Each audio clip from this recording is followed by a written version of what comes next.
Course vers la couronne éternelle, 2 points. Gardez les regards fixés sur Jésus.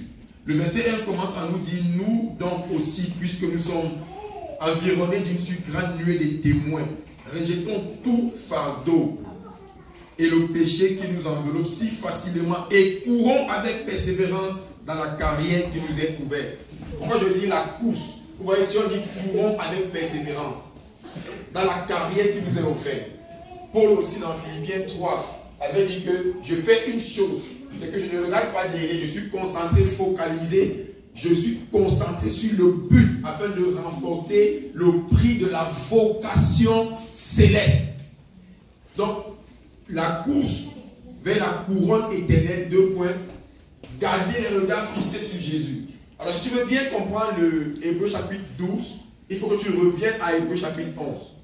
Et dans Hébreux chapitre 11, ça commence, c'est le festival de la foi. Hébreux chapitre 11, c'est le monde des exploits de la foi. On te montre là les résultats de la foi, l'impact de la foi. Qu'est-ce que la foi est capable de produire et d'amener et de faire? La Bible commence en disant, oh, la foi est une ferme assurance des choses qu'on espère et la démonstration de celles qu'on ne voit pas. La Bible dit que c'est à cause de la foi là que nos parents d'avant ont obtenu un témoignage bien meilleur. Amen. La Bible continue en disant que ce n'est pas la foi que nous croyons, que le monde a été fait par la parole de Dieu. De telle sorte que les choses qu'on voit viennent des choses invisibles. La Bible dit que c'est même par la foi aussi que Abel, un des enfants de nos premiers parents, a offert à Dieu une offrande qui était agréable à Dieu mieux que l'offrande de Caïn. Par la foi. Amen. La Bible continue que c'est par la foi que Enoch a été enlevé et il n'a pas vu la mort. Le verset 6 maintenant dit aussi que, oh, il faut que ceux qui s'approchent de Dieu sachent que Dieu existe, qu'il est vivant et qu'il est le payeur, le rémunérateur de ceux qui le cherchent. Amen. Quand tu vas au verset 32, tu vas voir qu'on va te donner là-bas les espoirs de la foi. Et que dirais-je encore? Car le temps me manquerait pour parler de Gédéon, de Barak, de Samson, de Jephthé, de David, de Samuel et des prophètes. Tu peux ajouter ton nom là-bas. Tu peux ajouter ton nom là-bas. Et la Bible dit que qui par la foi ont vaincu les royaumes. Ils ont exercé la justice. Ils ont obtenu des promesses. Ils ont fermé la gueule des lions. Ils ont éteint la puissance du feu. Ils ont échappé au tranchant de l'épée. Ils ont guéri de leur maladie. Donc on te donne là-bas dans Hébreux 11, les gens qui ont vécu avec nous, nos aînés, nos grands frères dans la foi, comment est-ce qu'ils se sont comportés par la foi et qu'est-ce qu'ils ont eu?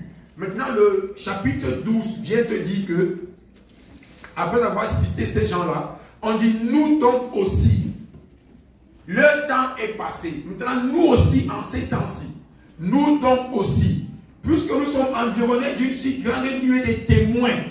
La grande nuée des témoins dont on parle ici, c'est justement Abraham, Élie, tous ces gens-là qui sont déjà partis, qui ont déjà couru à leur tour. Vous voyez, c'est comme dans un stade. Nous maintenant, nous avons la carrière, nous avons notre temps. Nous sommes sur le terrain, c'est nous qui jouons. Et dans les gradins, où est-ce qu'on dit les supporters là? Maintenant, la nuée, les supporters partout, ce sont ces gens d'avant, les Jephthé, les Samson, Abel, Caïn, ils sont là comme ça, on est environnés, ils nous regardent. Quand tu marches dans la foi et que tu veux faillir, ils sont là, ils disent, oh, relève-toi, relève-toi. Tu n'as pas vu que quand le Seigneur Jésus était confronté à la difficulté de sa vie, qu'est-ce qui s'est passé? Il a reçu la visite de 2 personnes, Moïse et Élie. Voilà les témoins qui nous entourent. Ils sont là, ils nous regardent. La Bible dit que nous donc, nous sommes environnés, nous sommes entourés de cette grande nuée de témoins. Or, qu'est-ce qu'on va faire? Il dit sur verset 1, rejetons tout fardeau et le péché qui nous environne si facilement. Est-ce que en tant qu'athlète, tu peux arriver au stade, tu es prêt à courir, tu as des charges sur toi? Là, tu peux encore remarquer que les gens qui font le 100 mètres, les gens qui font la course de vitesse, ils viennent, ils courent presque nus. Ils ont des collants qui sont sur eux comme ça. Les sacs qu'ils ont, tout ce qu'ils ont, quand c'est l'heure de la course, ils se débarrassent de ça. Donc, la course vers la couronne éternelle, on n'entre pas au ciel avec les fardeaux. On n'entre pas dans l'éternité, dans la félicité. On n'entre pas au ciel avec les charges, avec les cœurs remplis de haine, d'amertume, de jalousie, de calomnie, les médisances, la sorcellerie. Non. On entre l'avarisme, la tétudesse, l'orgueil, la désobéissance. On n'entre pas au ciel avec ces fardeaux-là.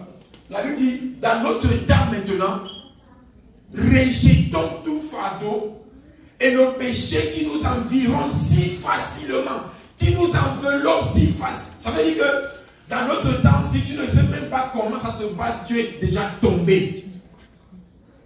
La Bible dit, rejetons cela et courons avec persévérance. On court, pas seulement qu'on court, mais on court une course de résistance. C'est pour toute la vie. C'est pour le temps de notre carrière. Ce n'est pas comme si tu cours aujourd'hui, tu es bon chrétien aujourd'hui, demain tu es mauvais. C'est pas comme si tu es quelqu'un qui donne ta dîme aujourd'hui, demain tu ne donnes pas. C'est pas comme si aujourd'hui tu loues ton Dieu, demain tu ne loues pas ton Dieu. La Bible dit que courons avec persévérance dans la carrière qui nous est offerte. Courons dans la carrière. C'est quoi la carrière? Le temps, notre temps actuel, notre temps de vie ici. Courons maintenant dans le temps qui nous est offert avec persévérance, en rejetant les fardeaux et nos péchés qui nous environnent si facilement. Mais comment est-ce qu'on court? Comment on court vers la couronne éternelle? Le verset 2 nous dit maintenant comment ça va se passer. Comment on court pour aller vers la couronne éternelle? À fixer sur Jésus.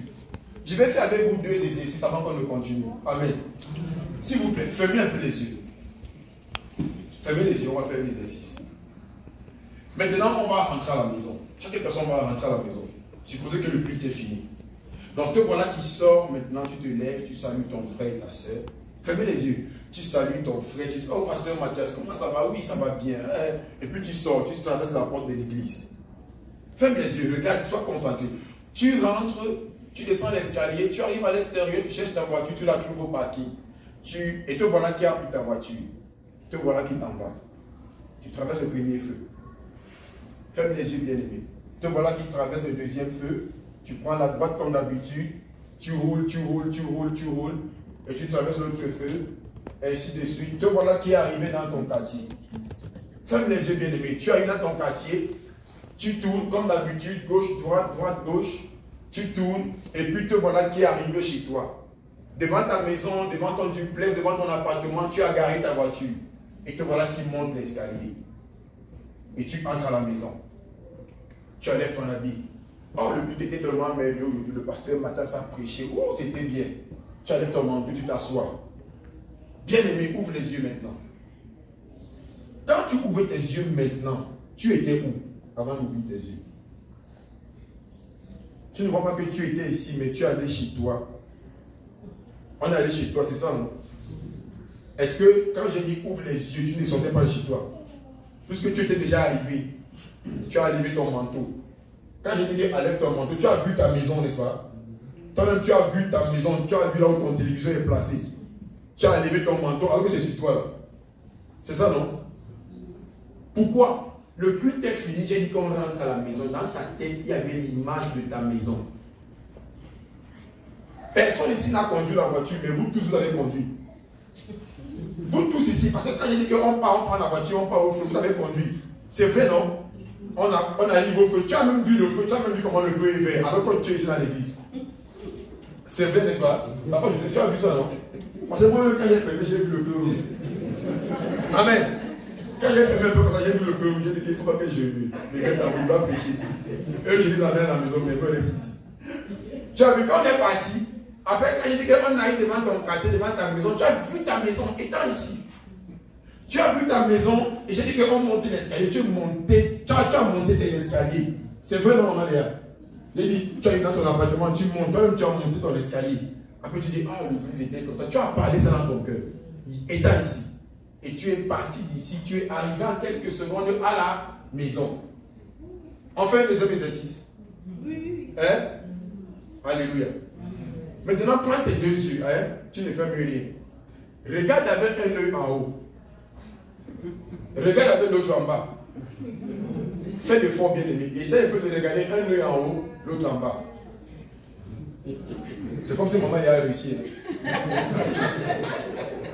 Mamie, il va déjà plus. Est-ce que tu peux regarder un œil en haut, l'autre en bas?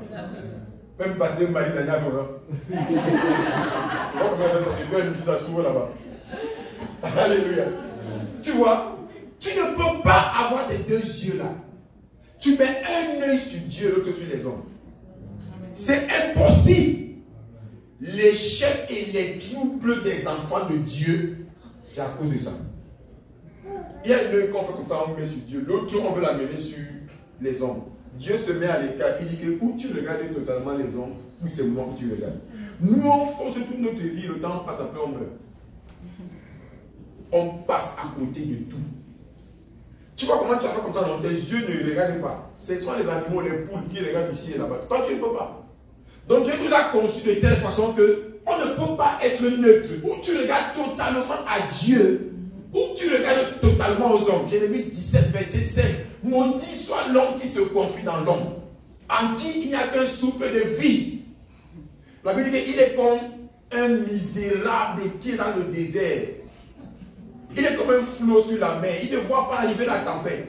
La Bible dit maudit soit l'homme là qui met son regard, sa confiance dans l'homme. Jérémie 17. Maintenant le verset 7 dit que béni soit l'homme qui met sa confiance en l'Éternel. Béni soit l'homme. Donc il y a deux types d'hommes. Il y a un type de personne qui regarde aux hommes, l'autre qui regarde à Dieu. Aujourd'hui, on vient nous dire que la course de notre temps, c'est une course avec les regards fixés sur Jésus. Comme toi-même tu as vu, n'oublie jamais ça, que tes yeux ne peuvent pas regarder un en haut, l'autre en bas. Le jour que tu sens que tu es à un pourcentage, pas 100% dans Dieu, sache qu'il y a un problème. Amen. Et toi-même, tu as vu que étant dans l'église, tu es arrivé chez toi. Parce que tu as gardé les regards sur l'indication que je te donnais jusqu'à ce que tu arrives à la maison. Amen. Le verset 1 dit que le péché qui nous enveloppe facilement et courons avec persévérance dans la carrière qui nous est offerte. La carrière qui nous est offerte, c'est quoi? C'est les temps actuels dans lesquels nous vivons. C'est aussi notre temps où on court. Eux, Abraham, ils ont couru en leur temps, avec les challenges de leur temps, avec les défis de leur temps. Et ils ont remporté par la foi. Nous, maintenant, c'est notre temps. Or, quel est le temps dans lequel nous sommes maintenant? Joël chapitre 2, verset 1 à 2. Vous savez, on parle maintenant des jours de la venue du Seigneur Jésus. Amen. Nous sommes actuellement dans les jours, les temps de la fin. Depuis que Jésus est monté au ciel, on est dans les temps de la fin.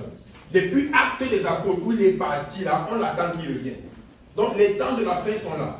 Maintenant, à ce jour-ci, tout a été accompli. Tout ce que Jésus a dit, il n'y a rien qui n'est pas encore arrivé. On dit que nous sommes à minuit de minuit de minuit. Nous sommes à 23h59, 99 tiers. Tout à tout moment peut arriver. Le Seigneur peut se pointer. Nous sommes dans les jours du Seigneur. C'est quel jour? Papa lever. Joël chapitre 2, verset 1 à 2. Écoute un peu comment on décrit le jour du Seigneur. Pour savoir toi et moi les temps dans lesquels nous sommes et pourquoi est-ce que la Bible nous demande de garder les regards fixés sur Jésus. Tu peux lire, papa lever. Amen. Je lis au nom du Seigneur. Sonnez la trompette en Sion. Faites-la retentir sur ma montagne sainte. Que tous les habitants du pays tremblent. Car le jour de l'Éternel vient, car il est proche. Jour de ténèbres et d'obscurité, jour de nuée et de brouillard. Il vient comme l'aurore se répand sur les montagnes. Papa, je dis, le jour de l'Éternel, les jours de la venue du Seigneur arrivent. C'est quel genre de jour? Jour des ténèbres et d'obscurité. Ça vient comme l'aurore qui se dépose sur les montagnes. Ça veut dire que le temps dans lequel nous sommes, où nous courons maintenant, c'est un jour où il y a les ténèbres partout, le mal partout. Il y a l'obscurité partout. Donc il y a plus facilement la capacité de discerner, de voir où est-ce que tu pars. Pourquoi? Les jours où toi et moi nous vivons, les jours du Seigneur, ce n'est pas les jours où tout va bien. Il avait dit ça que quand son temps va arriver, qu'il veut déjà revenir, il y aura les tremblements de terre, il y aura une nation qui se lève contre une autre, il y aura des grandes familles, il y aura des meurtres partout. On te dit que le jour du Seigneur, le jour où toi et moi nous vivons, c'est des jours de ténèbres, de gros ténèbres, de nuées, les jours d'obscurité, de noir. Le mal s'accentue, le mal prend de l'ampleur. Le mal ne fait que se répandre partout. Dans ces jours des ténèbres, je vous ai dit un peu le verset 7 et 8. Regardez maintenant, dans ces jours des ténèbres, comment nous on nous décrit. Toi et moi. Vas-y, papa. Devant eux, les peuples tremblent. Tous les visages pâlissent. Ils s'élancent comme des guerriers. Ils escaladent les murs comme des gens de guerre. Chacun va son chemin, sans s'écarter de sa route. Continue, papa. Ils ne se pressent point les uns les autres. Chacun garde son rang. Amen. On parle ici d'une armée, l'armée de la fin des temps, toi et moi. La Bible donne les caractéristiques de cette armée-là qui vit dans les jours du Seigneur. On dit que cette armée-là, chacun va son chemin, sans se détourner ni à droite, ni à gauche. Chacun suit son chemin. Comment tu vas faire, ma soeur, pour suivre ton chemin? Sans, tu sais, les gens qui courent souvent là, ils ont des blocs comme ça, tu vois. Chaque personne court sur sa ligne, dans sa ligne. De telle façon que si tu cours et qu'en courant, tu mets ton pied sur la ligne de l'autre, tu es disqualifié. La Bible dit que nous là, ce que Dieu attend de nous, c'est que chacun va son chemin. Focalisé, concentré vers la couronne éternelle. Sans se détourner ni à gauche ni à droite. Chacun va son chemin. Comment chacun va aller son chemin? Sans se détourner ni à droite ni à gauche. Alors qu'on est dans les temps de ténèbres, où tu te lèves le matin, tu n'as rien programmé. On dit que dans ton pays où tu es parti, il y a eu un tremblement de terre. Et ça se peut que quelqu'un de ta famille soit en train de partir. Comment tu vas faire sans te détourner? Sans un peu être corrompu. Sans essayer de mettre la main où il ne faut pas. Comment tu vas faire? La Bible dit qu'ayant les regards fixés sur Jésus. Ayant les regards fixés sur Jésus. Donc, tu vas arriver à la couronne éternelle sans te détourner ni à gauche ni à droite. Parce que tu cours avec persévérance, mais tu n'es pas conscient de ce qui se passe à gauche et à droite. Tu as les regards fixés sur Jésus. Est-ce que c'est correct, bien aimé? Est-ce qu'on peut continuer? Amen. Ayant les regards fixés sur Jésus. Quelqu'un dit, mais pasteur Mathieu, les regards fixés sur Jésus. Explique-nous ça. J'ai entendu quand vous avez expliqué. Amen. Ayant les regards fixés sur Jésus. Donc pourquoi avoir les regards fixés sur Jésus? Et c'est quoi même l'importance d'avoir les regards fixés sur Jésus? On va commencer avec Acte chapitre 3. Ou alors on va commencer par le verset 2. Vous voyez la Bible dit que, ayant les regards fixés sur Jésus, qui est pourquoi? Parce qu'il est l'auteur et le consommateur de notre foi. Jésus est l'auteur et l'accomplissement. C'est-à-dire que, quand on dit que tu es l'auteur d'un livre, ça veut dire que c'est toi qui as écrit le livre. Donc, notre foi vient de Jésus. Notre foi se manifeste en Jésus. Notre foi trouve des résultats en Jésus.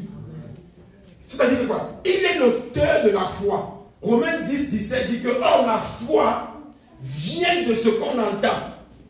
Et ce qu'on entend vient de la parole de Christ. Pas de Dieu, de Christ. Ça veut dire que tous ces gens que tu as vus dans Hébreux 11, là, ils ont entendu Jésus. Parce que la foi ne vient pas d'une autre façon. La foi vient de ce qu'on entend. Ce qu'on entend vient de la parole de Christ. Voilà pourquoi Jésus a dit un jour aux enfants d'Israël, il dit qu'avant que Abraham ne soit, je fus. Donc même Abraham, tous ces gens qui ont eu la foi, ils ont entendu Jésus. Mais il n'était pas encore physiquement venu sur la terre. Or, la foi vient de ce qu'on entend. Donc, tu vois que celui qui produit notre foi, c'est qui? C'est Jésus. Pourquoi avoir les regards sur lui? Parce que il n'y a pas moyen de vivre en ces temps-ci sans la foi. La Bible déclare dans Hébreux 11:6 que, or, sans la foi, il est impossible d'être agréable à Dieu. Impossible. Ça veut dire que tu ne peux pas aller au ciel si tu n'as pas la foi. Tu ne peux pas plaire à Dieu. Tu vas être devant Dieu comme une mauvaise odeur. Mais la foi, là, vient d'où? De ce qu'on entend. Ce qu'on entend vient de la parole de Christ. Donc, numéro 1, pourquoi avoir les regards fixés sur Jésus? Parce que c'est lui l'auteur et l'accomplisseur, le consommateur de notre foi. Donc, c'est lui qui produit la foi en nous. Et quand tu commences à croire en Jésus, pour avoir un miracle, pour avoir un bébé, pour être guéri, c'est Jésus qui met cette foi en toi par sa parole. Et comment ça se réalise? Ça se réalise toujours par Jésus et au travers de Jésus. C'est lui qui accomplit la foi. C'est lui qui donne les résultats à ta foi. Donc la Bible dit que, ayant les regards sur Jésus, qui est l'auteur et le consommateur de notre foi. Est-ce que c'est bon en ce moment? Quand tu vas voir dans Matthieu 14, verset 19 à 31, c'est l'histoire de Pierre, tonton Peter. Pierre est pécheur. Lui, il est habitué que l'eau, tu ne peux pas mettre ton pied, ce n'est pas un solide. Si tu mets, tu vas tomber. Si tu mets ton pied, tu vas te noyer. Pierrot croit que ce qu'il connaît, c'est la connaissance globale du monde. Pierrot, le pécheur. Un jour, Jésus vient. Et Jésus s'en va. Et la Bible dit qu'ils ont vu, tous les disciples, ils ont vu Jésus marcher sur les eaux. Et l'eau est devenue le ciment. L'eau est devenue dure. Non, c'était toujours l'eau, ça faisait comme ça, mais il marchait dessus. Et Pierre a dit que, ah, si c'est toi, Seigneur, ordonne que je vienne vers toi. Et Jésus lui dit que, Pierre, viens, petit. Pierrot, viens. La Bible dit qu'il a levé les yeux de Jésus et vers Jésus, et il faisait quoi? Et il avançait. Et il a les regards fixés sur Jésus. L'auteur de la foi, le consommateur de la foi. Il a levé les regards, il avançait vers Jésus. L'eau était toujours l'eau, ça n'avait pas changé. Mais avec les regards fixés sur Jésus, Pierre a vu une autre réalité. Avec les regards fixés sur Jésus, tu vois la guérison. Amen. Quand il y a la maladie. Avec les regards fixés sur Jésus, tu vois clairement qu'il y a enfantement, même si on a déclaré la stérilité. Amen. Je n'ai vu aucune femme dans la Bible. Ça, c'est un sujet que j'ai enseigné. Qui est demeurée stérile jusqu'à la fin de sa vie.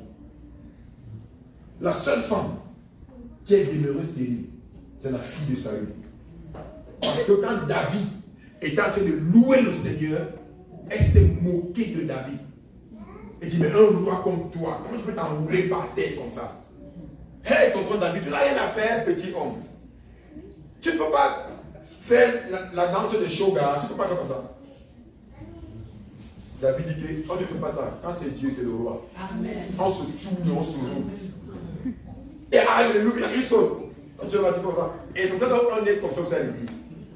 La loi a été chauffée, la bataille est là comme ça. Papa José a pris ici, maman Léa est là-bas. Les anges sont en train de danser. Tu vois, tu es là, tu fais comme ça.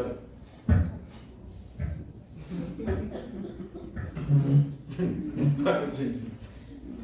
David était un roi. Il y a même une chanson qu'on dit David est un grand roi. Il s'est levé pour danser. Il a dansé parce qu'il savait que la royauté, le trône qu'il a là, il ne pouvait pas l'avoir. Ça vient d'ailleurs, ce n'est pas lui. Amen. Il n'a aucune force, ça vient de Dieu. Amen. Et il a célébré la source de son pouvoir, amen, de son autorité. Amen. Le roi David savait que ça vient de là-bas. Mieux je donne à manger à mon hôtel. Il dansait devant Dieu. Et la femme qu'il avait eue comme femme, la fille de Saül, s'est moquée de lui. Et c'est la seule femme qui a été enregistrée dans la Bible comme la femme stérile. Anne a eu les enfants. Elle a donné Samuel. Le Seigneur a donné encore le bonus. C'est-à-dire qu'elle était capable d'oublier Samuel. Elle a tellement eu d'enfants. Élisabeth était stérile. Quand je parle de stérilité, je dis l'enfantement, tout le monde ne peut pas. Hein. Élisabeth était stérile. Élisabeth, la Bible dit que le Seigneur a fait éclater envers Élisabeth sa miséricorde. Elle a porté un enfant. Et le Seigneur a encore tout gâté quand il a visité Marie de façon surnaturelle. Elle a porté un enfant. Pour dire que les codes humains que vous connaissez pour avoir les enfants, je peux donner l'enfant comme je veux. Je peux mettre l'enfant dans le ventre d'une femme. Donc Dieu est souverain, il est suprême, maman. Il peut faire ce qu'il veut comme il veut. Il ne demande le conseil de personne. Amen. Dieu n'est pas conseillé par quelqu'un. Il est Dieu, il s'appelle je suis. Amen. Donc si tu crois en Dieu pour quelque chose, crois en Dieu. Amen. On a demandé l'impôt à Pierre. Jésus a dit à Pierre que va à la mer, petit pêcheur. Comme tu pêches souvent les poissons, il veut te montrer ou dire quelque chose. Va pêcher le poisson. Pierre a pris le premier poisson. Jésus a dit que le premier poisson dans sa bouche, tu vas voir une pièce là-bas. Et la pièce là, la Bible déclare que Jésus a payé son impôt à lui et pour Pierre. L'impôt que Pierre ne peut plus payer une année. Jésus a payé par une instruction. Depuis quand le poisson c'est la banque? Depuis quand RBC c'est le poisson? Tu as vu ça où?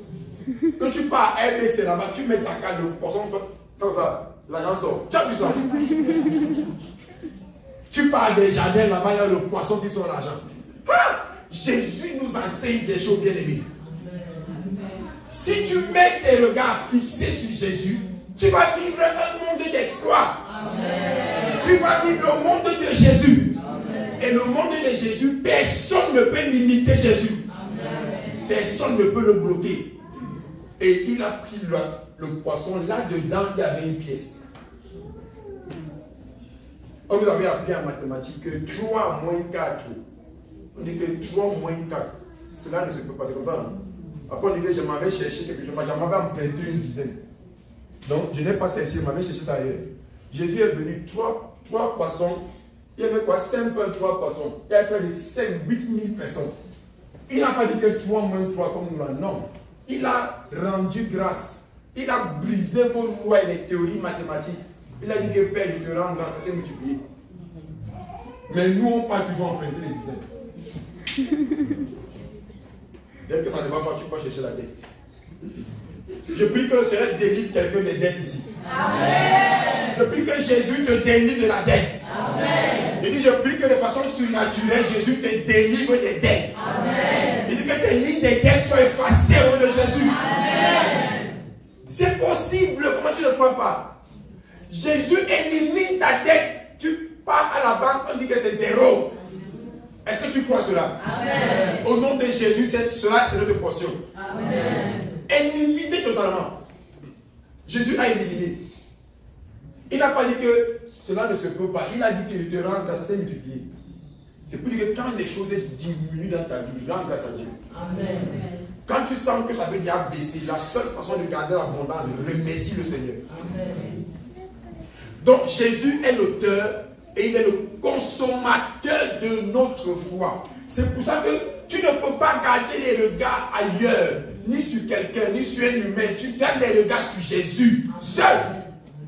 Personne n'est mort pour toi. Personne n'est allé être fouetté pour toi. Personne n'a donné sa vie pour toi. Personne n'a versé son sang pour toi. Même ton père, même ta mère. Personne. Pasteur Mathieu, je ne peux même pas mourir. Voilà, tu le vois. Je ne peux pas. Quoi? Je meurs pour toi qu'il y a quoi même. Je ne peux pas. Papa, je vais. Papa, je ne peux pas. Il dit la vérité. Moi, je ne suis pas Jésus. Hein. C'est lui seul qui est mort pour toi et moi. Amen. Il a donné sa vie pour toi et moi. Il a versé son sang sans qu'on ne le force pour toi et moi. Donc, tu mets les regards sur qui? Sur le pasteur Mathias, alors que moi-même, je mets les regards sur lui. Non. Nous tous, on va regarder à Jésus. Amen. On va regarder à qui? À Jésus. Ah, il ne dit pas ressources, il dit Jésus. Parce qu'il y a un joueur de football qui s'appelle Ressources Naval. Là-bas en Équateur, on l'appelle Ressources. Donc quand on dit au nom de Jésus, c'est le Seigneur Jésus-Christ, ce n'est pas au nom des ressources. Amen. Donc, il est l'auteur, il est le consommateur de notre foi. C'est pour ça qu'on doit avoir les regards fixés sur Jésus. Allons voir l'exemple dans Actes chapitre 7. Oh Seigneur, comment on va faire pour enseigner tout ça? Acte chapitre 7. Papa, tu peux m'aider à partir du verset 54. Pourquoi est-ce qu'il faut garder les regards fixés sur Jésus? En ces temps-ci, en ces temps des ténèbres et des nuées, ces temps d'obscurité. Pourquoi? Acte 7, verset 52, 4 à 56. Papa, tu peux lire. Écoutez bien les livres. Je lis au nom du Seigneur, Acte chapitre 7, le verset 54. En entendant ces paroles, ils étaient furieux dans leur cœur et ils grinçaient des dents contre lui. Mais Étienne, rempli du Saint-Esprit et fixant les regards vers le ciel, vit la gloire de Dieu et Jésus debout à la droite de Dieu. Et Jésus debout à la droite de Dieu. Et la suite dit quoi? Et il dit, voici, je vois les cieux ouverts et le Fils de l'homme debout à la droite de Dieu. Regardez, gardez les regards fixés sur Jésus. C'est le seul moyen pour toi et moi de voir la gloire de Dieu. Amen. C'est le seul moyen pour toi et moi, au milieu des persécutions et des troubles, des difficultés, qu'on puisse voir la gloire de Dieu. C'est le seul moyen. Gardez les regards fixés sur Jésus. Voilà un monsieur qu'on est en train de lapider, maman Léa. On est en train de lancer les pierres sur sa tête, dans ses yeux. Mais, tellement il a fixé les regards sur Jésus, lui-même, il dit qu'il a vu le Seigneur assis à la droite, le Fils de l'homme assis à la droite de Dieu. Parce qu'il a maintenu ses regards. Il a regardé aussi, il a vu le Seigneur. Et il dit qu'il a vu la gloire de Dieu. Ça veut dire qu'à un moment donné, il a pu sentir les coups les coups des cailloux qu'on lançait sur lui. Comment en ces temps de la fin, la persécution s'intensifie, la solitude, les temps de trahison, maman, les amis qu'on appelle meilleurs amis te trahissent. Ça, c'est des temps de grandes oppressions, des grandes dépressions, des grandes déceptions. Quelqu'un est venu te dire qu'il va t'aimer là, il te fait croire que tu es la femme qui va, après quand tu l'épouses, il devient un caméléon. Comment tu vas t'en sortir en ces temps de la fin? Où la Bible dit que dans les temps de la fin, les gens seront ennemis de Dieu, amis de l'argent. Donc ça veut dire que toutes les actions des hommes que tu vois, c'est pour l'argent. Il te dit qu'il t'aime, il ne t'aime pas. C'est l'argent, les gens cherchent les intérêts. Et on est dans un continent du capitalisme. Donc on veut gagner pour gagner. En Amérique, on s'en fout de quelle façon on veut gagner. On veut avoir. Et dans la course à ces choses-là, tout le monde est endetté. Les chaînes d'endettement. Les médecins qui ont fait des études endettés. Les ingénieurs endettés. Les comptables qui sont supposés gérer les chiffres endettés. Maman. Les gestionnaires financiers, les banquiers endettés. Après, quand tu dis, il veut te conseiller. J'ai vu une femme un jour au Cameroun. Elle était nutritionniste. Tu te rappelles de la femme, la docteur où j'ai travaillé? Une femme que quand elle se déplace d'ici à ici, ça peut prendre même 5 minutes. Tu comprends ce que je dis, non? On va aller à compris, c'est bon. Elle dit qu'elle est ici, pour arriver ici, elle fait même 5 minutes. Avec le corps, ça pèse. Comme ça. Mais elle est nutritionniste. C'est elle que quand toi tu viens là-bas avec tes 80 kilos, elle veut te conseiller comment arriver à 60. Elle-même, elle est là pour ça, pour s'élever et t'examiner. Ouais, maman, c'est compliqué comme ça. Là. Le monde tremble. Voilà le monde où on est. Pas je dis c'est grave. Où les ténèbres conduisent les ténèbres. La Bible dit que est-ce qu'un aveugle peut conduire un autre aveugle? Jésus lui-même s'étonne. Il dit que la prochaine étape, c'est la catastrophe. Vous allez tomber en vrac. Tu es nutritionniste. Alors que toi-même, tu as les kilogrammes, ça dépasse. Toi, tu es là pour me parler des affaires des finances, alors que tu es lourdement endetté. Tu es conseiller marital alors que dans ton foyer, ça bat des laines. Ah, maman, Jésus. Aide-nous, Seigneur Jésus, c'est grave. Amen. Gardez les regards, parce que ce n'est qu'en gardant les regards sur le Seigneur Jésus que tu vas voir la gloire de Dieu. Vous voyez la gloire de Dieu quand le prophète David le roi se déplace. Vous n'avez pas encore vu que chaque fois qu'il y a un miracle, j'observe souvent le prophète et je dis, mais comment il célèbre Dieu? Même pour ce que toi tu peux penser que c'est petit, il est content. Il peut faire une croisade de 7 heures. Il saute quand les gens marchent. Il est fier. Donc parce que lui, il sait que c'est Jésus. Il pointe les gens à Jésus, pas lui. À Jésus. C'est Jésus-Christ qui fait tout ça. C'est lorsque Jésus, tu as tes regards sur lui. N'oublie jamais que les deux yeux ne peuvent pas regarder un en haut, un en bas. Lorsque tu as tes deux regards fixés sur Jésus, braqués, portés sur Jésus, la gloire de Dieu se manifeste. Amen. La gloire de Dieu se fait voir. Même au milieu des persécutions, n'oublie pas Étienne. On le lapidait. Mais tellement il avait braqué ses regards sur Jésus qu'il vivait une autre réalité supérieure au coup qu'il recevait. La Bible déclare que le faible dise que je suis fort. Ça veut dire que tellement tu as braqué tes regards sur Jésus que tu dis que j'ai de quoi manger même s'il n'y a rien à la maison. Tu n'es pas obligé d'aller te prostituer dehors pour te dire que je n'ai pas de quoi manger, raconter ta vie par-ci par-là. La Bible déclare que le faible dise que je suis fort. Moi j'ai été éduqué comme ça, dans la foi chrétienne, que même si je sens la douleur, je dis que tout va bien. Ça ne veut pas dire que je nie la douleur, mais je braque tellement mes regards sur Jésus que je vois que Jésus c'est possible avec lui. Et je choisis la possibilité de Jésus. Et je ne confesse pas le langage de ce que je ressens, mais je confesse la parole de Dieu. Or, la parole de l'Éternel, la parole de Dieu est plus tranchante qu'une épée quelconque à double tranchant. Capable de diviser jointure et moelle, âme et esprit. La parole de Dieu est capable.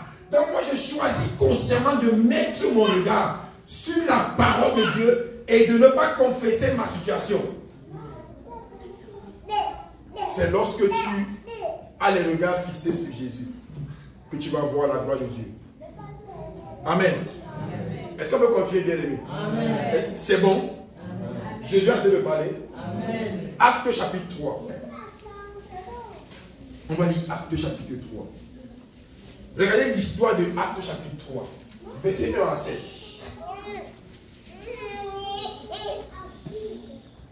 Encore je suis permis. Acte chapitre 3, verset 1 à 7. Pourquoi?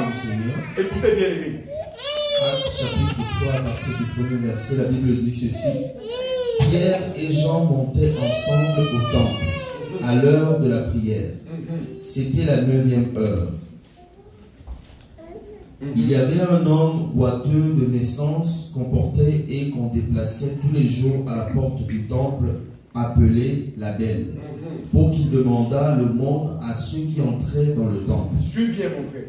Cet homme, voyant Pierre et Jean qui allaient y entrer, leur demanda l'aumône. Pierre, de même que Jean, fixa les yeux sur lui et dit, « Regarde-nous. » Et il les regardait attentivement, s'attendant à recevoir d'eux quelque chose. Alors Pierre lui dit, « Je n'ai ni argent ni or, mais ce que j'ai, je te le donne. Au nom de Jésus-Christ de Nazareth, lève-toi et marche. » Et le prenant par la main droite, il le fit lever.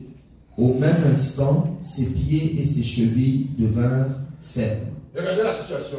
Un homme est malade, paralysé, bloqué, une situation de chaos. Quand Pierre et Jean passent, ils les regardent pour demander de l'argent, l'aide, l'aumône. Comme on voit ici dehors. La Bible déclare que Pierre et Jean ont regardé le monsieur.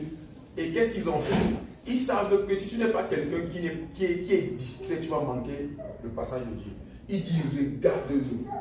Maintenant, quand il dit, regarde-nous, la Bible dit qu'il a regardé Pierre s'attendant à recevoir de quelque chose. Alors que Pierre veut qu'il les regarde pour qu'ils puissent l'aider, pour qu'eux, ils vont lui dévoiler le Seigneur Jésus. Pierre sait qu'il n'a rien, mais il sait qu'il porte le Christ Jésus.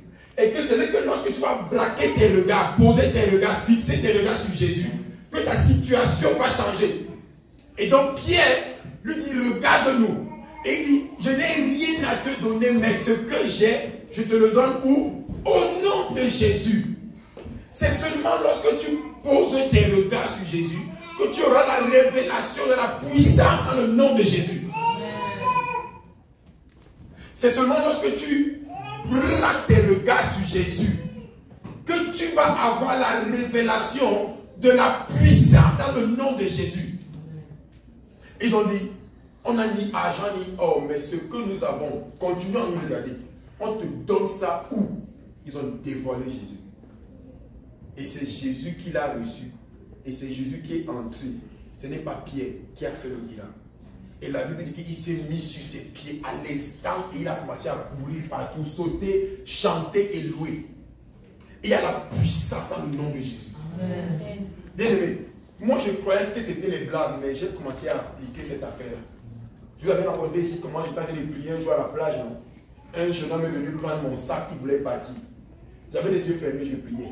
Quand il courait, j'ai dit Jésus. Je ne sais pas qu'est-ce qui s'est passé dans ses pieds. Il a fait comme les taureaux là. Il a fait comme ça. Il s'est retourné, il est revenu vers moi en courant. Il s'est mis à genoux. Pardon, pardon, pardon. Je ne sais pas qu'est-ce qu'il a eu. Moi, j'ai tellement dit Jésus. Le nom de Jésus l'a attrapé. Le nom de Jésus a bloqué son élan. Ses intentions sataniques, diaboliques ont été freinées, bloquées, arrêtées par le nom de Jésus. Amen. Exterminées par le nom de Jésus. Amen. Si tu ne fixes pas tes regards sur Christ, tu ne connaîtras pas, tu ne comprendras pas, tu n'auras pas la révélation de la puissance qu'il y a dans son nom. C'est quand il a regardé que maintenant ils étaient sûrs qu'il regarde bien. Et c'est là où il a dit, maintenant ce qu'on a, on te donne ça au nom de Jésus. Et la puissance dans le nom de Jésus, dans lequel Pierre et Jean croyaient, a amené le miracle. C'est ça non, moi. A amené le miracle. Pourquoi en ces temps-ci d'obscurité, n'oublie pas Joël chapitre 2, des ténèbres, des jours du Seigneur. Pourquoi il faut braquer tes regards sur Jésus? Pourquoi il faut garder les regards fixés sur Jésus? Dans la course vers la couronne éternelle. Parce que on sera confronté chaque jour à des choses qui dépassent parfois la force humaine. Tu as besoin que le surnaturel intervienne. Et il y a une clé dans le surnaturel qui ouvre toutes les portes. C'est le nom de Jésus. La Bible déclare qu'il a reçu le nom au-dessus de tous les noms. Quel que soit ce que tu as, ce que nous rencontrons, ça porte un nom. Mais la bonne nouvelle, c'est que le nom de Jésus est au-dessus du nom là. Cancer, bienvenue. Le nom de Jésus est au-dessus du cancer. Amen. Fibrome, bienvenue. Le nom de Jésus est au-dessus. Il a reçu le nom au-dessus de tous les noms. Et il a été souverainement élevé. Afin qu'à la mention, à la déclaration, à la prononciation, au décret du nom de Jésus, tout genou fléchit dans les cieux et sur la terre. Le nom de Jésus a le pouvoir dans les eaux, sous la terre, dans les forêts, les montagnes, les vallées, dans les brousses. Si on amène ton nom dans une rivière pour bloquer ton enfantement, le nom de Jésus te libère. Amen. Si des activités de sorcellerie se passent dans ta famille, le nom de Jésus te libère. Amen. Ce ne sont que des noms. Tout ce que nous vivons, ce ne sont que des choses qui portent des noms. Et la Bible déclare à la mention du nom de Jésus, tous genoux fléchissent. Et toute langue reconnaît, confesse que Jésus est Seigneur à la gloire de Dieu. Jésus est Seigneur. Mais comment tu vas avoir la révélation de la puissance dans le nom de Jésus? Pour ne pas dire Jésus, Jésus, Jésus, et les choses te regardent. C'est quand tu as les regards braqués sur Jésus. Et je vous dis que je ne peux pas enseigner moi un message que je ne vis pas. Chaque fois, si j'ai l'opportunité d'enseigner ici, je ne vais jamais enseigner les choses que j'ai seulement vues dans la Bible. Si ça ne marche pas pour moi, je n'enseigne pas. Regardez, Dieu n'est pas un amuseur, ce n'est pas un blagueur. La Bible déclare que Dieu est Dieu. Il n'est pas un homme pour mentir, ni le fils de l'homme pour se repentir. Ce qu'il dit, il fait. Et Jésus a dit que si vous croyez en moi, vous allez faire même encore les œuvres plus grandes que ce que j'ai fait. Oh bien aimé, Jésus a déjà fait quoi? Regarde ce que Jésus a déjà fait. Tu n'as même pas encore commencé. Mets ta foi en action. Fixez tes regards sur Jésus. Qu'on ait la révélation de la puissance de son nom. En toutes circonstances, relâche le nom de Jésus. Les choses qui viennent contre toi, déclare le nom de Jésus. Les hôtels de la sorcellerie qui se mettent dans ta famille, déclare le nom de Jésus. Tu n'as pas encore vu bien aimé. Parfois, moi, il m'arrive de prier tard dans la nuit. Et je vois moi-même comment la prière change d'intensité. Moi-même, je sens. Je commence, je suis un peu comme un peu plus lent là. Après, ça monte. Je sens que ce n'est plus moi. Et je vois comment je commence à déclarer des paroles. Et je déclare les paroles et je libère le nom de Jésus. Moi-même, je sais qu'actuellement là, il y a des bombardements partout. Je sais que les choses changent. Je sais que les choses prennent forme. Je ne crains pas. Un homme de Dieu que je connais, sa femme était enceinte. Elle est partie, quelques temps après aux toilettes, elle a vu qu'elle avait le sang qui coule. Et elle a commencé à venir son mari en l'usine de bébé. Puis elle est de perdre le bébé. Ah! L'homme de Dieu regarde sa femme, il dit que madame, pourquoi tu perds le bébé? Elle dit que le sang coule. Il lui demande que servez-moi à manger, je vous en prie. Et elle est troublée que comment je peux dire que je perds le bébé, mon mari me demande à manger. Son mari lui dit que depuis que le sang coule dans ton corps, c'est le bébé qui sort. Qui t'a dit que chaque fois que le sang coule, ça veut dire que le bébé est sorti? C'est ce que tu crois, ce n'est pas le bébé. Que le sang là coule, le bébé reste. Et il a dit que à partir d'aujourd'hui, il ne me parle plus de ça. Et c'est comme ça que leur premier fils, il est dans le monde. C'est comme ça que leur premier fils est né. Il est un grand pasteur aujourd'hui. Mais la femme l'avait déjà tué. Parce qu'elle ne connaissait pas la révélation de la puissance dans le nom de Jésus. Mais les femmes saignent chaque mois. Est-ce que quand les femmes saignent, c'est le bébé qui sort? Pourquoi tu crois que maintenant, parce que tu es dans le temps où l'enfant est là, que quand tu saignes, c'est le bébé qui est sorti? La Bible dit qu'il n'y aura pas dans ton pays de femmes qui avortent. Vous servirez l'Éternel votre Dieu. Exode 23, 25. Et il bénira votre pain et vos eaux. Il éloignera la maladie du milieu de vous. Et il n'y aura pas dans ton pays de femmes stériles, ni de femmes qui avortent. Il n'y aura pas de fausses couches. Si ça va sortir, ça va entrer. Parce que celui qui donne l'enfant, c'est Dieu. Ah. Alléluia. Amen. Si tu fixes tes regards sur Jésus, tu vas voir la révélation de la puissance qu'il y a dans son nom. Amen. Oh Seigneur. On va voir peut-être un dernier cas dans Luc 19, de 1 à 10. On va voir un dernier cas et le Seigneur nous donnera la grâce de continuer ce message. Les amis, j'ai médité sur ce message, c'est rempli dans mon être entier. Mes os sont saturés de ça. Mes yeux sont braqués sur Jésus comme jamais.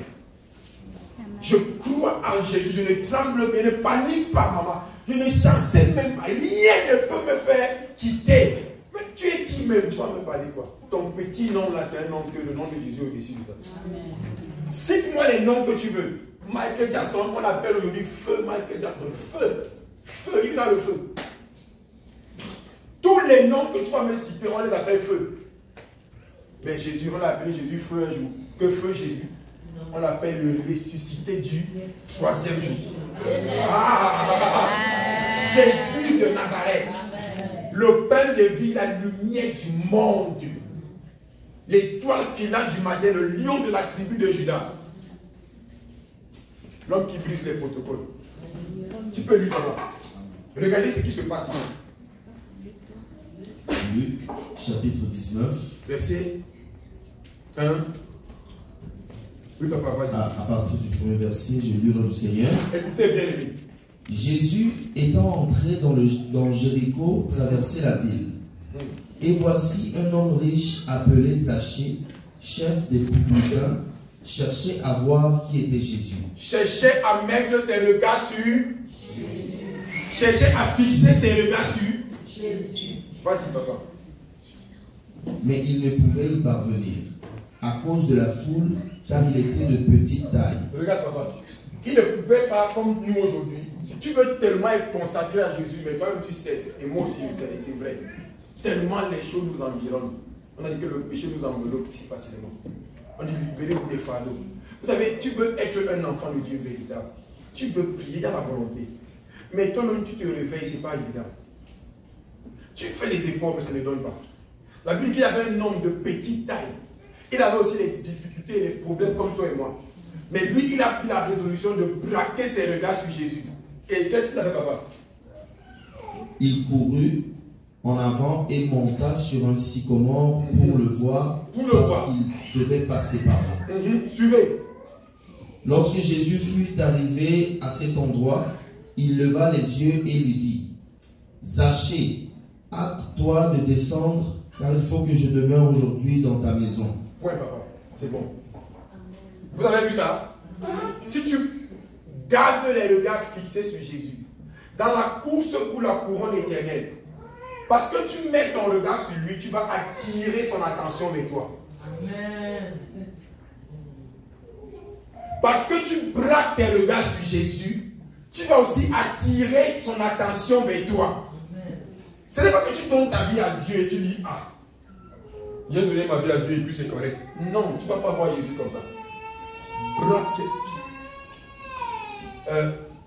Maman, c'est maman Marie, pour ça, non, maman, le Seigneur va récompenser ton service. Amen.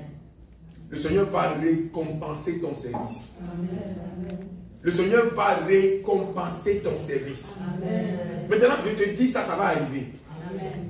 Le Seigneur va récompenser ton service. Amen. Or, il faut que ceux qui s'approchent de Dieu sachent que Dieu existe et qu'il est le rémunérateur, le payeur de ceux qui le cherchent. Amen. Dieu, le Seigneur, va récompenser ton service. Amen.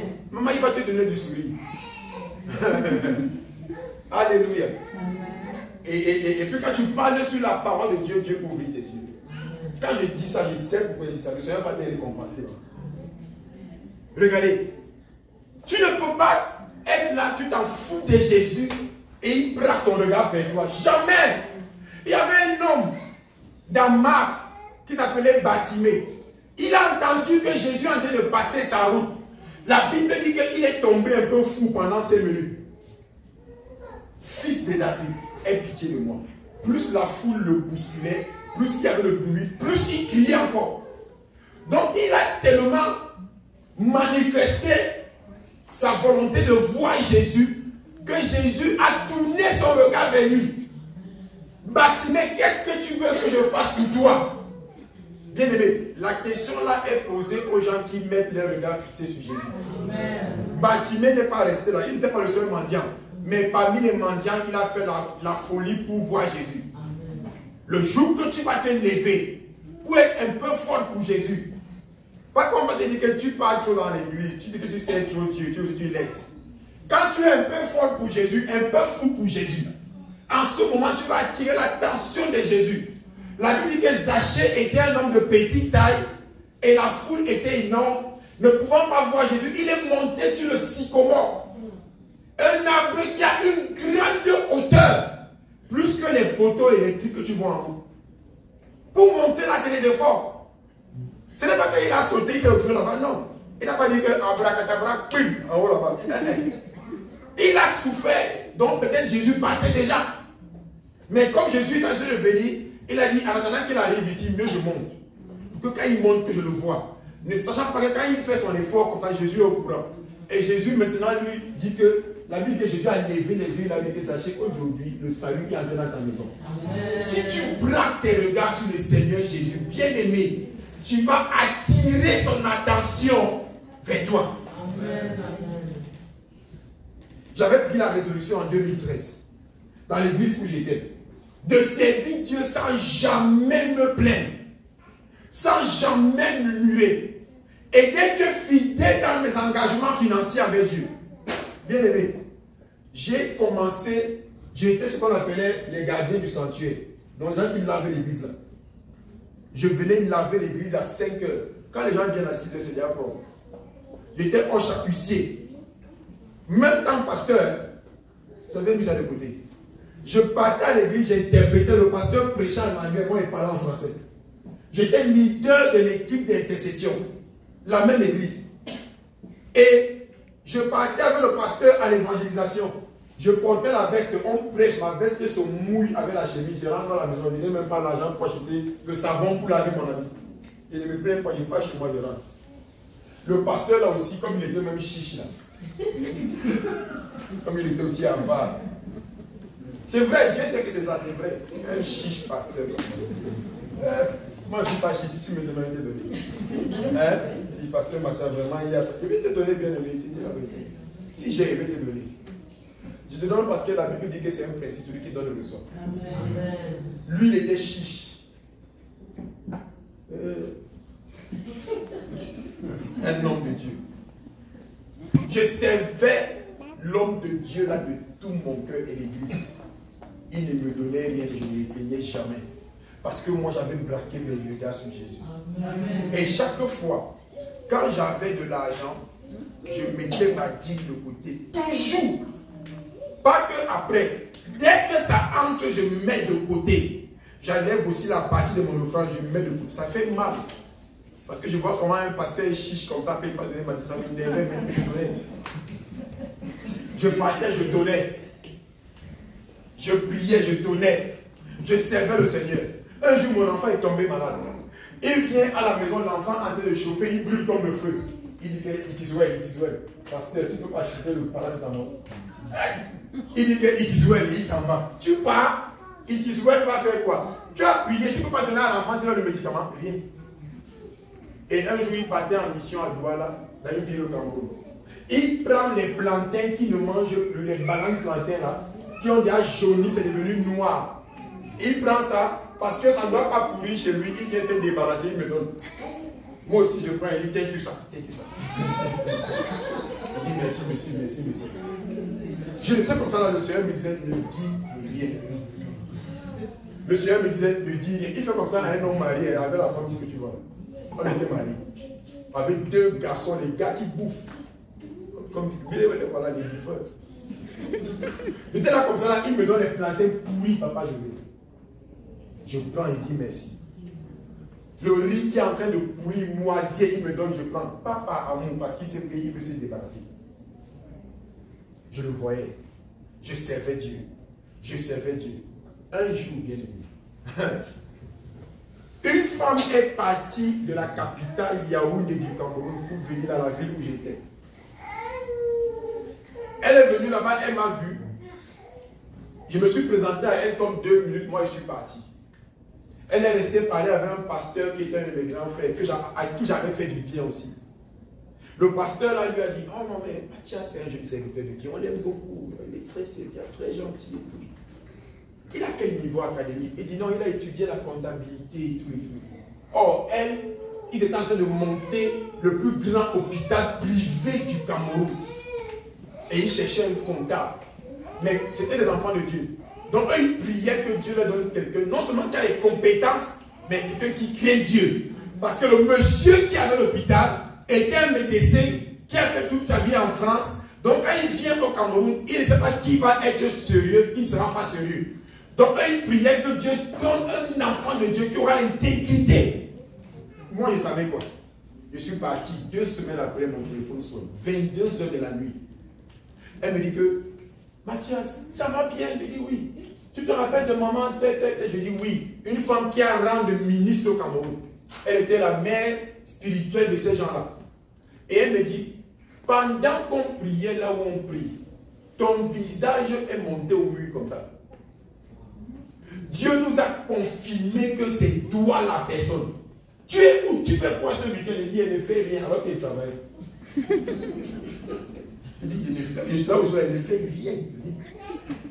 Elle dit que le week-end, si demain tu viens à la capitale, je touchais, on va dire, je donne un exemple, peut-être $500, c'est un exemple. Je m'en vais à Yaoundé aujourd'hui, je passe l'entretien aujourd'hui. Quand je rentre à Kribi, c'est pour aller prendre les affaires pour partir travailler. Je viens de signer un contrat où le salaire est parti de $500, $1000. Où le salaire a doublé. L'année où j'ai servi Dieu de tout mon être à côté du pasteur Chiche.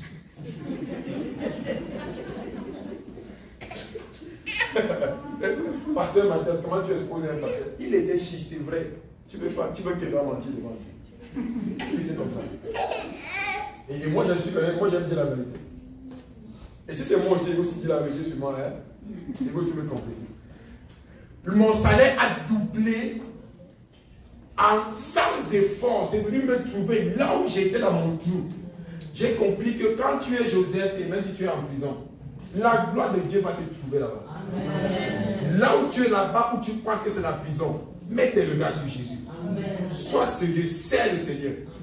Je n'ai jamais vu quelqu'un qui sait Dieu. En vérité, jamais. La Bible dit que j'étais petit. David dit que j'ai vieilli. Je n'ai jamais vu le juste mendier son pain. Never. Personne ne peut être sérieux au service de... Ah, papa José, quand tu es un homme béni. Quand tu vois papa José sert Dieu avec sa femme comme ça, la bénédiction va tomber sur eux de tous les côtés. Amen. Bon, d'abord, le Seigneur les multiplie d'abord.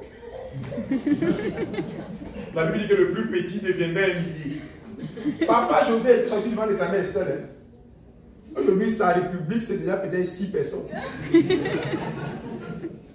Tu vois comment Dieu bénit les gens, non? Amen. Devant nos yeux, on voit comment la parole de Dieu s'accomplit. Il était sorti seul, c'est ça, non? Il n'est pas jumeau, non? Il est sorti seul, non? Aujourd'hui, quand tu dis, tu veux donner un coup de poing à papa, tu peux t'en sortir. Maman Léa va te manger cru. Les petits enfants là vont te dévorer les Simeon. Le prophète là va te maudire. Alors qu'il était seul. Aujourd'hui, il peut s'asseoir comme ça, il respire. Le Seigneur a béni. Papa, le Seigneur va encore vous bénir. Amen. Parce que tu ne peux pas servir Dieu avec dévouement et engagement et ta vie le savent à n'importe quoi. Amen. Regardez Marc chapitre 3 et puis on s'arrête. Oh Jésus. Marc chapitre 3 du verset 13 à 15. Romains chapitre 8 du verset 28 à 31. Marc 3 13 à 15. Tu peux lire papa, regardez. Marc chapitre 3, le verset 13 à 15. Nous lisons notre Seigneur. Il monta ensuite sur la montagne, il appela ceux qu'il voulut, et ils vinrent auprès de lui. Voilà. Il en établit 12 pour les avoir avec lui, et pour les envoyer prêcher avec le pouvoir de chasser les démons. Papa, regarde. Il a appelé les disciples. Ils sont venus à lui. Pas pour partir. La Bible dit que pour les avoir avec lui. Donc il les a appelés pour qu'ils viennent être attentifs sur lui. Qu'ils viennent mettre leur regard sur lui. Qu'ils viennent. Donc ça veut dire que si tu mets tes regards sur Jésus, ça va permettre que Jésus se déverse et se reproduise en toi. Amen. Ça va permettre que Jésus, quand tu vois le prophète David dehors, il a ses regards seulement sur Jésus. Voilà pourquoi, comme les amusements, les miracles que tu vois dans la Bible se produisent. Et la Bible dit que ce n'est pas exclusif à un prophète. Même toi-même, si tu mets ta vie braquée, si nous, toi et moi-même aussi, il faut que je mette ma vie comme ça. Jésus va se déverser en toi. Jésus va se reproduire en toi. Parfois, hein, une seule opération de Jésus peut mettre ta vie dans le repos pendant même 100 ans. Je te dis la vérité. Un seul agissement, une seule action de Jésus pour toi, ça peut te mettre dans le repos même ta génération après génération, comme ça, 3 générations. La Bible dit qu'il les a appelés. Ils sont venus, il les a appelés pour les avoir avec lui. On ne parle nulle part, vous venez rester ici. Pour qu'ils puissent pendant 3 ans et demi être chargés de Jésus. Ils ne buvaient que Jésus, ils ne mangeaient que Jésus. Ils se réveillaient Jésus, ils dormaient Jésus, ils allaient partout avec Jésus. Pierre, un vieux père pécheur, 43 ans, un petit gars de 30 ans prend Pierre, il met derrière. Pierre abandonne sa belle-mère à la maison avec sa mère. Il abandonne les pyros, Pierre ne peut que le suivre. Il dit qu'on part à gauche, Pierre part. À droite, Pierre part. À gauche, Pierre part. À la fin, qu'est-ce qui était la récompense? Il dit que tu es Pierre sur toi. Tu vais bâtir mon église. Amen. Dieu ne peut jamais t'appeler et tu mets tes regards sur lui. Et tu finis dans la honte. C'est impossible. Moi qui te parle là, c'est vrai. J'ai démissionné au travail, j'ai pris tout le salaire, les millions de francs. Et je vais venir ici au Canada, m'asseoir tranquillement, manger un peu les choses de l'IGA. Et puis là, je suis allé commencer à implanter l'église d'un ministère. Il m'avait, je travaille dans le ministère. Il m'avait implanté une église dans le ministère. Je ne demande pas un franc au leader du ministère. Parce que pour moi, je travaille pour mon père, c'est pour Dieu. Ce n'est pas pour le monsieur. C'est quand tu as la révélation de Jésus. Je suis parti là-bas mettre tout mon argent au nom du ministère là, sans jamais leur demander quoi que ce soit. J'ai loué ma maison au nom du ministère, mais c'est moi qui ai payé. Dieu est témoin. Je louais ma maison. On faisait le reçu, je ne mettais pas mon nom. Je mettais le nom du ministère à cause de l'éducation, de l'honneur que j'ai reçu dans le Seigneur. Amen. La loyauté que j'ai reçue dans le Seigneur. Je suis allé commencer à chercher le terrain. On m'a donné le terrain. J'ai un terrain en brousse.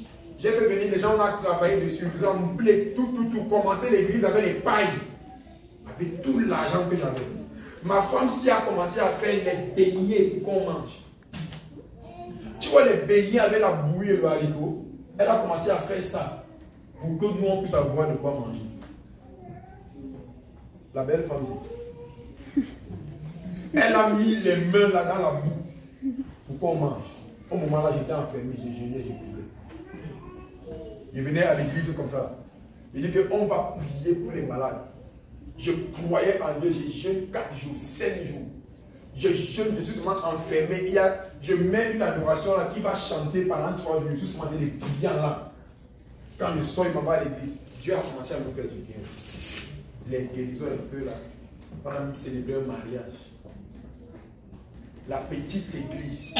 Il y avait la présence de Jésus là-bas. Et j'ai tout mis dans l'affaire de Jésus. Donc pour venir au Canada, j'ai commencé à dire à Jésus. Donc quand tu appelles les gens, c'est pour les faire honte. C'était pour venir me laisser comme ça. Bien aimé, on s'est moqué de moi. Dis un peu comme ça. Fais un peu ça. Fais. On s'est moqué de moi. Mais ce n'est pas lui qui avait la veste souvent tout le temps là. Ce n'est pas lui qui était toujours. Ce n'est pas lui.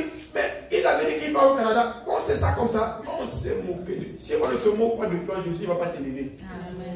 Il était là, il voyait. Et il voyait s'il avait réagi. Je ne faisais que servir Jésus. Et le ministère là ne me donnait rien. Mais je faisais tout au nom du ministère et pour la gloire du Seigneur. Amen.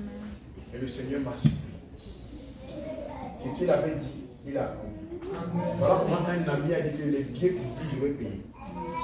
Voilà comment, à moins de 2 jours, le miracle. Maman, tu étais là, elle peut témoigner. Non, ce que je dis là, ce n'est pas les histoires. Je ne raconte pas les histoires, je raconte les témoignages de Jésus. Et la Bible déclare que le témoignage de Jésus, c'est l'esprit des prophéties. Pendant que tu écoutes ça, que le Seigneur te fasse du bien. Amen. Que le Seigneur te délivre. Amen. Que le Seigneur t'accorde le désir de ton cœur. Amen. Que le miracle de Dieu soit ta portion ce matin. Amen. Qu'un acte de ténèbres t'accompagne. Que les portes s'ouvrent. Que la stérilité prenne feu. Amen. Au nom de Jésus. Amen. Alléluia. Amen.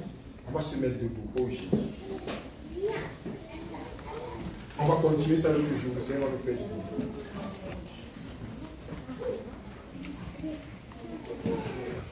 Quelqu'un dit, mais pasteur Mathias, comment on garde les regards fixés sur Jésus?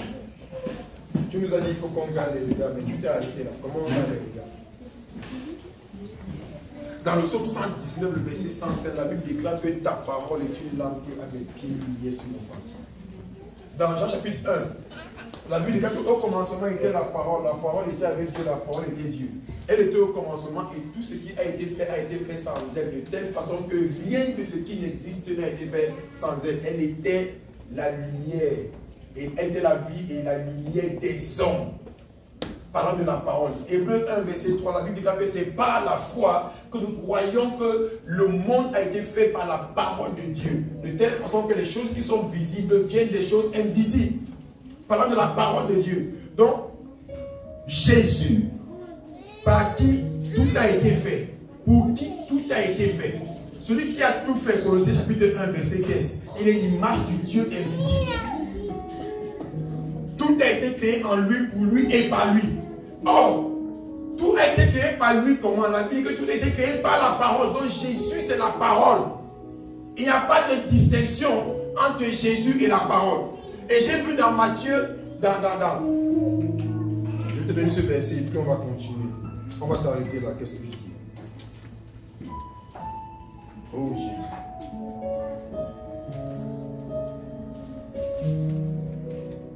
Regarde. Dans l'évangile, j'ai vu que Jésus dit que celui qui garde ma parole, je vais l'aimer. Et c'est celui qui m'aime. J'ai dit, Seigneur, c'est vrai? Il dit que c'est vrai. J'ai dit donc, beaucoup de gens dans l'église n'aiment pas Jésus, mais ils ne savent pas.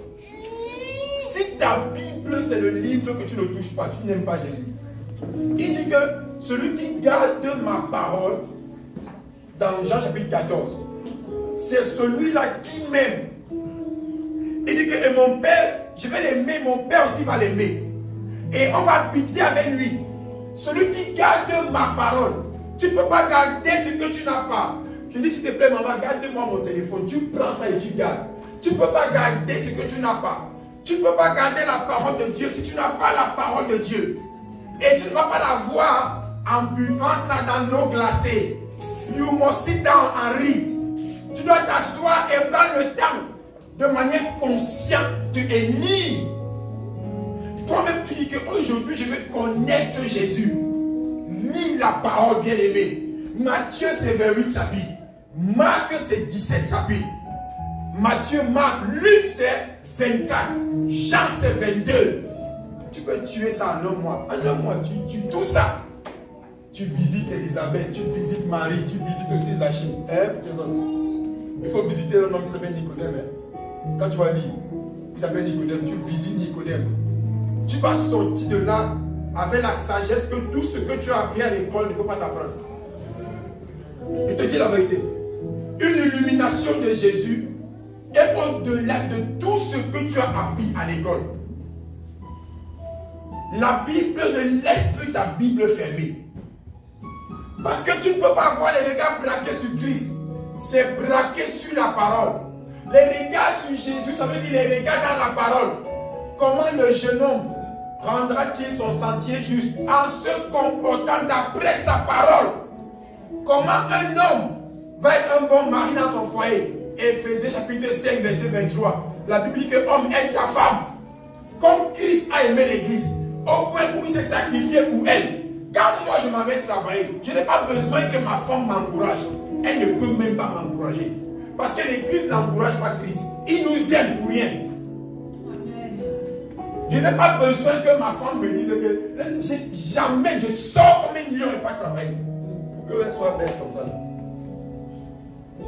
Amen. Jason, quand tu vas avoir l'âge où tu vas marier une femme, tu vas travailler dur, mais avec la bénédiction de Dieu. Hein? La Bible dit que homme aime ta femme et femme, toi sois soumise à ton mari comme l'église est soumise à Christ. Comment tu vas être une bonne femme? Tu ne peux pas, maman, si tu n'as pas les yeux braqués sur Jésus. L'éducation de ton pays, à niveau au Canada, ça va être limité. Le mariage n'est pas compris ici comme dans ton pays. Donc si tu t'amuses, ça va se gâter ici. Comment tu vas être une bonne femme pour ton mari, une bonne mère pour tes enfants? Si tu braques les regards sur Christ, dans la parole, tu vas voir qu'est-ce que Jésus dit sur le gouvernement du foyer. L'homme va comprendre c'est quoi son rôle. Et tu comprends au sortir de là pourquoi beaucoup de couples chrétiens se gâtent. Parce que les gens n'ont pas appliqué dans leur foyer la parole de Dieu.